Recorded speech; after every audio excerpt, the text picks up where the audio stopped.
बालेश्वर जिला नुआणी जोड़ी पोलो निकट में भारसाम्य हराई ओलटिला यात्रीवाही बस रे थिबा 40 जन यात्री मध्यरु 20 जन आहत होइतिया बेले स्थानीय पुलिस एवं उद्धारकारी दल घटनास्थल रे पहुंची उद्धार कार्य आरंभ करिसेंती। कटक जिला सालेपुर थाना शिशुआ बजार निकट में कार और बाइक मध्य मुहांमुही धक्का जो बाइक चालक को गुरुतर अवस्था कटक बड़ मेडिकल को स्थानांतरित कर बेले पुलिस उभय दुर्घटनाग्रस्त कार और बाइक को जबत कर छानबीन जारी रखी।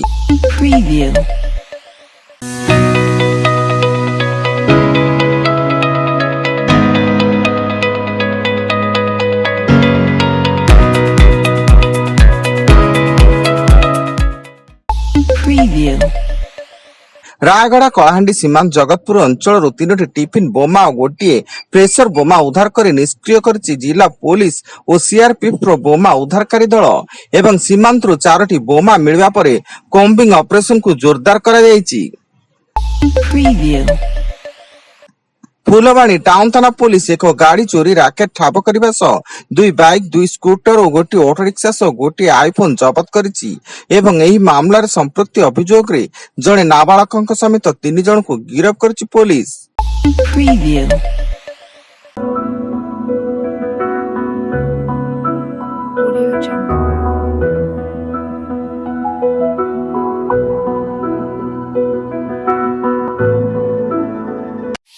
Preview.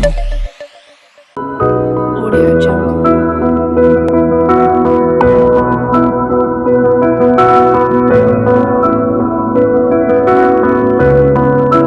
Audio Jungle.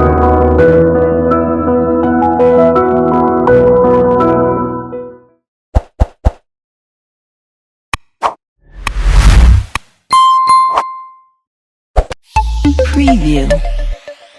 America California San Diego उपकूल में डंगा बुड़ी 3 जनकर मृत्यु घटिया बेले 7 जनरू अधिक निखोज थिबा सूचना मिली। 2 भारतीय समेत 4 जन गुरुतर को हॉस्पिटल रे भर्ती करा जायछि। निखोज 9 जनक मध्य 2 जन भारतीय शिशु थिबा सूचना। छत्तीसगढ़ सुकमा जिले में माओवादी बर्बर कांड पुलिस इनफॉर्मर संदेह रे नायब सरपंच मुचाकी रामा को माओवादी माने अति निर्मम भावे गला काटी हत्या करथिबा प्रकाश करिसेंती एवं पुलिस पक्षरु कॉम्बिंग ऑपरेशन को जोरदार करा जायछि। बिहार काटिहार जिला अंतर्गत सामेली ब्लॉक कार्यालय निकट में कार और ट्रैक्टर मध्य मुहांमुही धक्का 8 जनकर मृत्यु घटिया बेले अन्य 2 जन गुरुतर होई स्थानीय डाक्तरखाना भर्ती एवं पुलिस दुर्घटनाग्रस्त गाड़ी 2टी को जबत कर तदंत चलाइथिबा सूचना।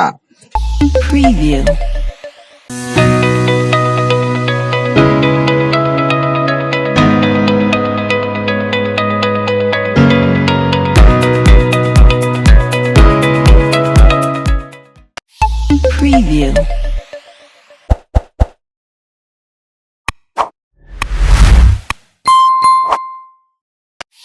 Preview.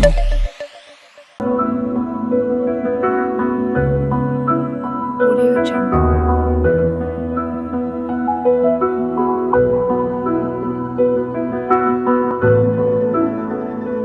Audio Jungle.